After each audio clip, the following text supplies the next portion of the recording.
pertama yang harus diaktifkan dalam diri kita adalah malaikat munkar nakir. Itu step awal. Apa sih tugasnya munkar nakir? Munkar dan nakir adalah malaikat yang bertanya di dalam kubur. Mana kuburan? Nih kubur. Siapa yang terkubur? Ya dirimu, jiwamu.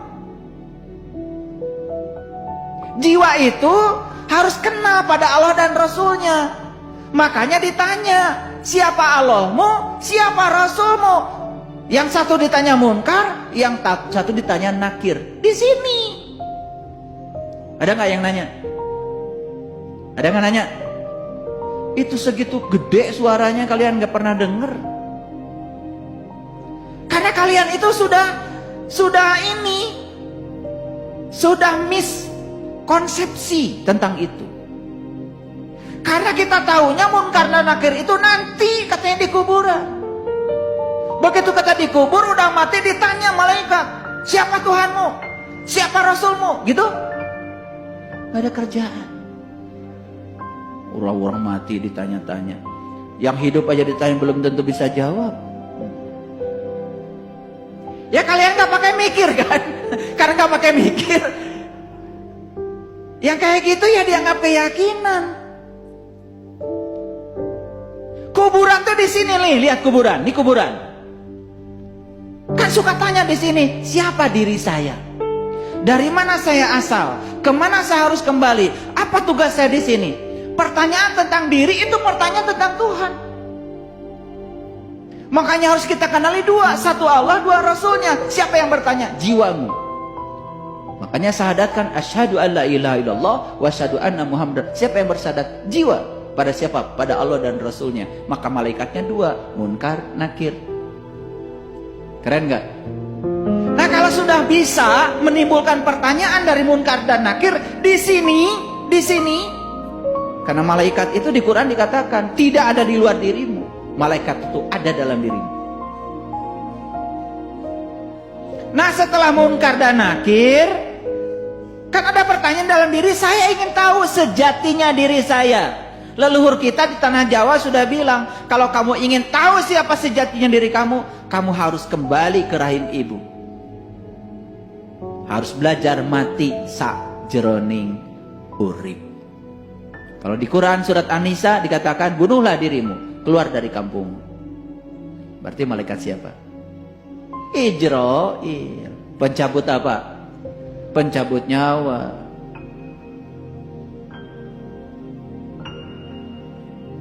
Jadi tahap kedua kita harus belajar dari malaikat Ijrail, pencabut nyawa.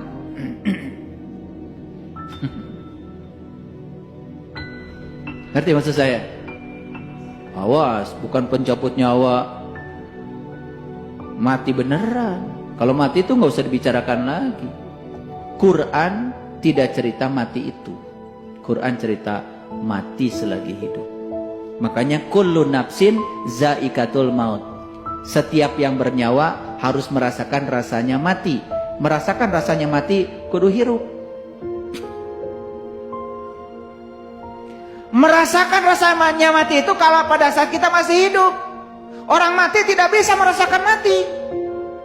Yang bisa merasakan mati itu orang hidup. Mikir. Gitu aja nggak pakai mikir. Kullu nafsin zaikatul maut. Setiap yang bernyawa pasti mati. Gak usah ada Qurannya. Parah ya kayak Kullu nafsin zaikatul maut itu pesan spiritualnya, setiap yang bernyawa harus merasakan rasanya mati. Merasakan masanya mati ketika masih hidup. Maka Rasul memerintahkan mut anta qabla mut. Belajar mati ketika kau masih hidup. Disitulah perlu bantuan Ijrail. Berikutnya apa kalau sudah dapat Ijrail? Ya? Ya Israfil. Bagian niup apa? Sangkakala. Tahu sangkakala di mana? Ya di sini. Makanya orang belajar spiritual pasti memberdayakan nafas. menyadari napas masuk, menyadari napas keluar. Betul apa tidak? Malaikatnya di situ tinggal kok. Di sini. Bagian niup sangkakala. Begitu ditiup sangkakala, kiamat. Bangkit. Bangun. Bukan hancur. Paham? Semuanya di sini. Semuanya ada di sini. Kemana wae tuh?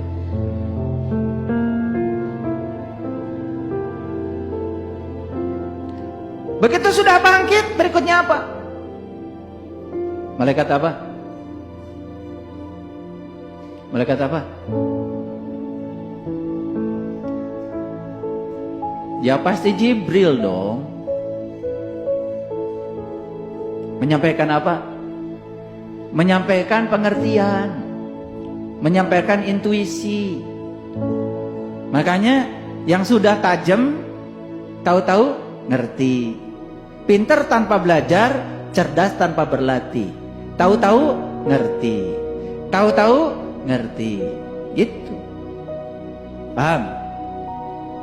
Nah kalau sudah ketiban Jibril, ya berikutnya pasti ketiban Mikail. Turun hujan dari langit, pembawa rezeki.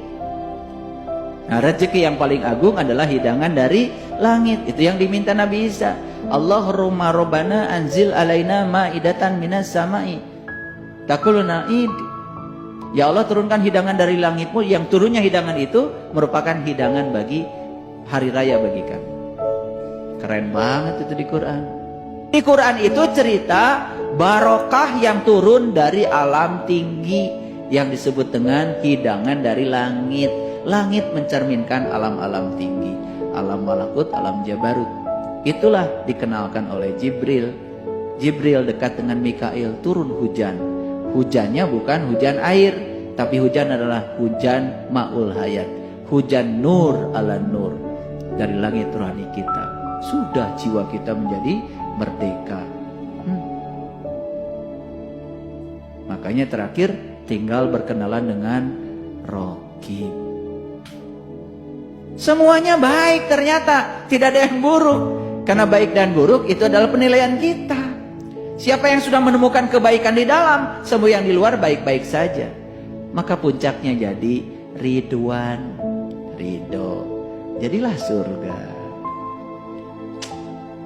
Ditipu orang, ridho. Orang yang dicintai meninggal, ridho. Sakit, ridho. Sehat, ridho. Dimarahin orang, ridho.